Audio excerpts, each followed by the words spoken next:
Hello student, आप लोगों को शिवम कोचिंग सेंटर में स्वागत है। और आप लोगों के लिए आज 12th क्लास के महत्वपूर्ण प्रश्न 12th क्लास का महत्वपूर्ण प्रश्न साइंस का लेकर आए हैं, जिसमें कुछ फिजिक्स और कुछ केमिस्ट्री का MVBI ऑब्जेक्टिव है, जिसका डिस्कशन इसमें करेंगे। तो प्रश्न की ओर चलते हैं। प्रश्न नंबर 1 है कि लेंस की शक्ति का मात्रा क्या होता है। तो लेंस की शक्ति का संकेत P होता है और इसका फॉर्मूला 1/F और 100/F, मीटर में 1/F और 100/F सेंटीमीटर में होता है। लेकिन मात्रा की बात की जाए तो डायऑप्टर होता है, जिसका संकेत D होता है। नेक्स्ट प्रश्न की ओर चलते हैं। प्रश्न कहता है कि संयुक्त सूक्ष्मदर्शी में आवर्धन क्षमता का सूत्र क्या होता है। आपका संयुक्त सूक्ष्मदर्शी का एक दूसरा नाम भी होता है, जिसे हम यौगिक सूक्ष्मदर्शी के नाम से भी जानते हैं। और इसका आवर्धन क्षमता m बराबर फॉर्मूला होता है -V0/U0 × 1+V/F। लेकिन यदि बात की जाए कि क्षमता का तो फॉर्मूला ठीक ये होता है, लेकिन कभी कभी इसमें नली की लंबाई L का फॉर्मूला पूछा जाता है। इसमें फॉर्मूला होता है V0+UE। नली की लंबाई का सूत्र ये हो जाएगा। नेक्स्ट प्रश्न की ओर चलते हैं। प्रश्न कहता है किस रंग का तरंगदैर्घ्य होता है। तो किसी भी रंग का तरंगदैर्घ्य की यदि बात करेंगे तो एक प्रश्न अधिक के लिए हो सकता है और एक प्रश्न कम के लिए हो सकता है। तो किस रंग का तरंगदैर्घ्य अधिक होता है तो लाल हो जाएगा, जिसके कारण इसका विचलन बहुत कम होता है। इसका विचलन बहुत कम होता है, ये कम फैलता है प्रकाशीय किरण। और यदि तरंगदैर्घ्य सबसे कम किसका होता है तो बैगनी का होता है, जिसके कारण इसका विचलन बहुत अधिक होता है, ये प्रकाश अत्यधिक फैलता है। नेक्स्ट प्रश्न की ओर चलते हैं। प्रश्न है कि प्रिज्म से किस रंग का विचलन सबसे कम होता है। तो जब किसी प्रिज्म से प्रकाश की किरण को गुजारा जाए तो कौन सा रंग है जिसका विचलन कोण सबसे कम बनता है। तो सबसे ऊपर रंग रेड होता है, इसलिए विचलन कोण लाल के लिए कम बनता है।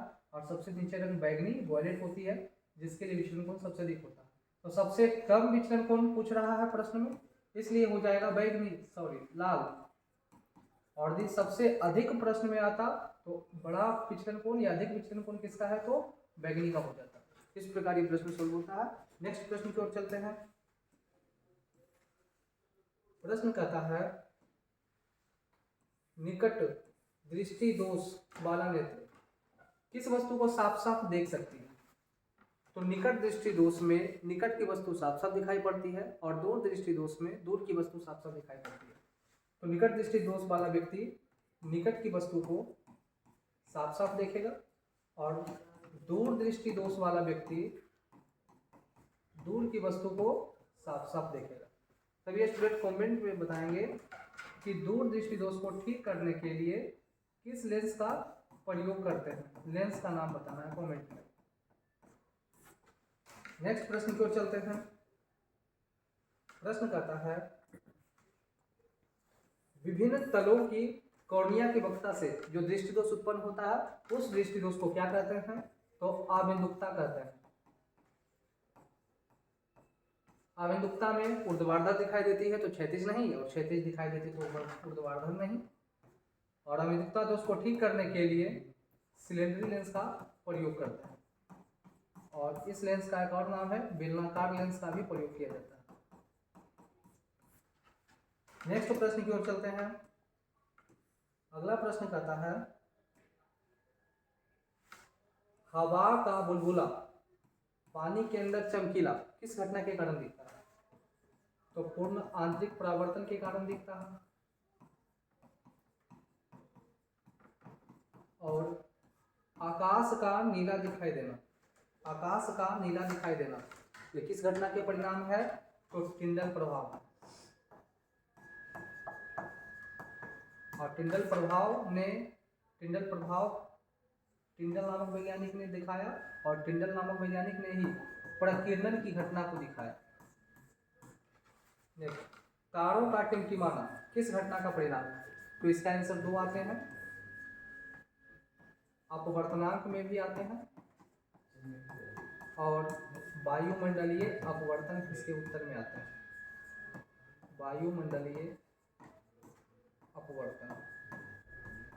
नेक्स्ट प्रश्न की ओर चलते हैं। प्रश्न कहता है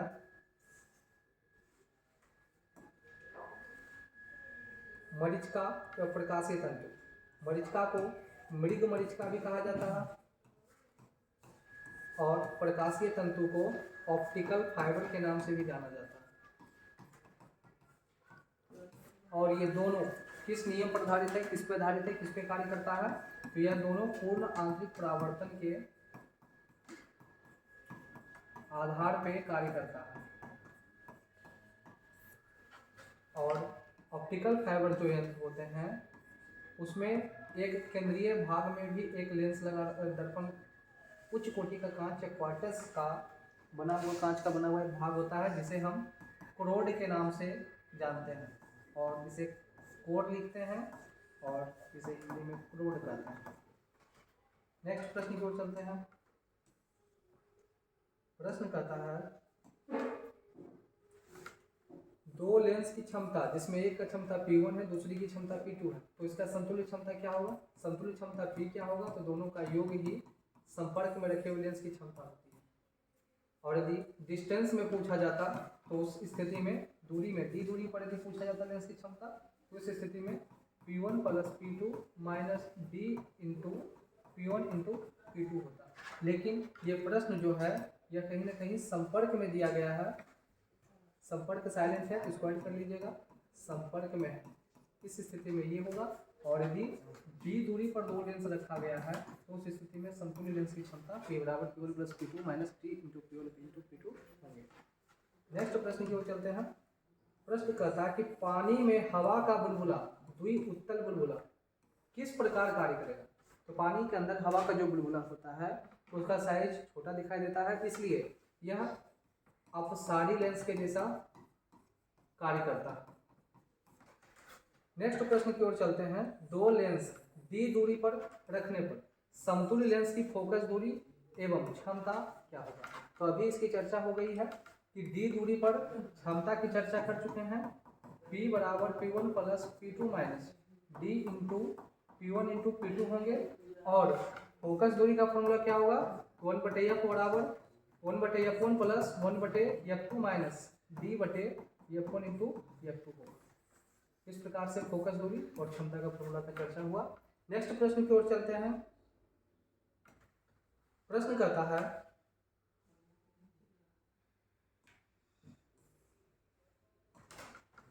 कि समतल दर्पण की त्रिज्या कितनी होती है? तो समतल दर्पण की जो त्रिज्या होती है वह अनंत होती है या इन्फिनिटी होती है। नेक्स्ट, समान समायोजन में खगोलीय दूरबीन की नली की लंबाई क्या है? तो समान समायोजन में खगोलीय दूरबीन की नली की लंबाई L बराबर फॉर्मूला होता है F4 प्लस F3। लेकिन खगोलीय दूरबीन में आवर्धन क्षमता का फॉर्मूला होता है माइनस F4 बटे माइनस F3। आवर्धन क्षमता का ये सूत्र हो जाएगा और ये नली की लंबाई का सूत्र हो जाएगा। नेक्स्ट प्रश्न की ओर चलते हैं। प्रश्न कहता है दो लेंस जिनकी क्षमता एक का माइनस 15 डायोप्टर है और एक का प्लस 5 डायोप्टर है, तो समतुल्य लेंस की क्षमता निकालें। यदि संपर्क में रखा गया है तो इस स्थिति में सूत्र हो जाएगा P बराबर P1 प्लस P2, जिसमें P1 पहले लेंस की क्षमता है माइनस 15 डायोप्टर और प्लस P2 दूसरे लेंस की क्षमता है प्लस 5 डायोप्टर। तो P बराबर माइनस 15 डायोप्टर में से 5 डायोप्टर हटा दिया जाएगा, तो इस स्थिति में माइनस 10 डायोप्टर प्राप्त होंगे। इसलिए ऑप्शन नंबर P बराबर माइनस 10 डायोप्टर हो जाएंगे। नेक्स्ट प्रश्न की ओर चलते हैं। प्रश्न कहता है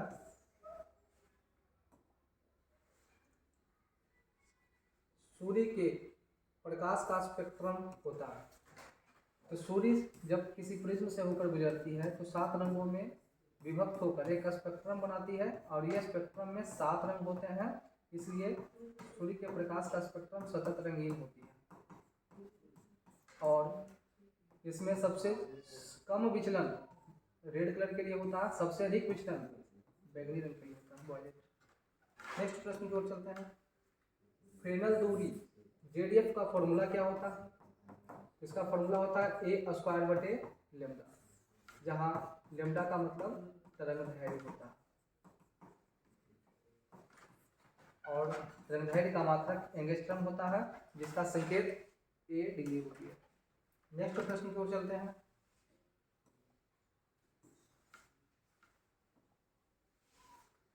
प्रकाश तरंग होता है, तो प्रकाश तरंग अनुप्रस्थ तरंग होती है और ध्वनि तरंग अनुदैर्घ्य तरंग होती है।